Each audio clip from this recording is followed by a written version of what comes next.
My name is John Lynn.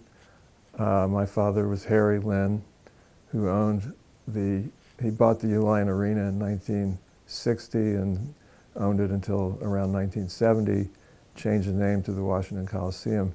My father had a lot of concerts, as you say. The Rolling Stones were there twice, and I saw the Beach Boys 5 times, I think, and a number of different groups over the years. And my father one night came home from work, and I don't know when this would have been. It must have been in the end of 1963. No, it must have been the beginning of '64. And told my brother and I, who were 8 and 11 at the time, that he had just, well, first he asked us if we'd ever heard of a group called the Beatles. And of course, yeah, we had heard of them because music had been played on the radio by then. And and they were already, really popular, even though they hadn't been to the U.S. yet. And he said, well, I've just signed them to play at the building, and do you want to go with some of your friends? So that's how my brother and I both took several of our friends, and we ended up attending the concert, which was, of course, about the most exciting thing that ever happened to us at that point. We met them and got their autographs, which I still have, and which this is.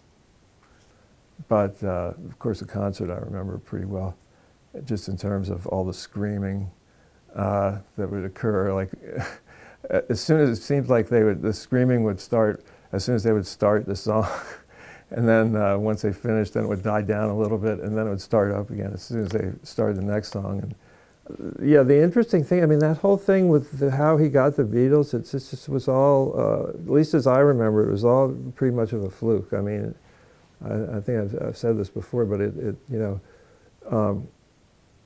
they had this open date because they were between Ed Sullivan and the Carnegie Hall, that they were playing Carnegie Hall on Wednesday, and they had this open date on Tuesday, and so. And apparently they just hadn't booked it, in advance when they booked the rest of the tour. And they were just looking around for some place that they could get to and get back to New York in time to play Carnegie Hall. So that's why they called my father, because they thought that Washington was close enough they could make it back. I hate to say this, but at the time it just seemed, I mean, it was exciting to go to these shows, and and especially being that age. But it just almost seemed like, now I look back on it, it just seemed like it was just something that I did, but I didn't realize at the time how fortunate I was to be in the position to be able to do that and to take my friends and all that. And but I'd say that I became a lifelong music fan, especially rock and roll after that.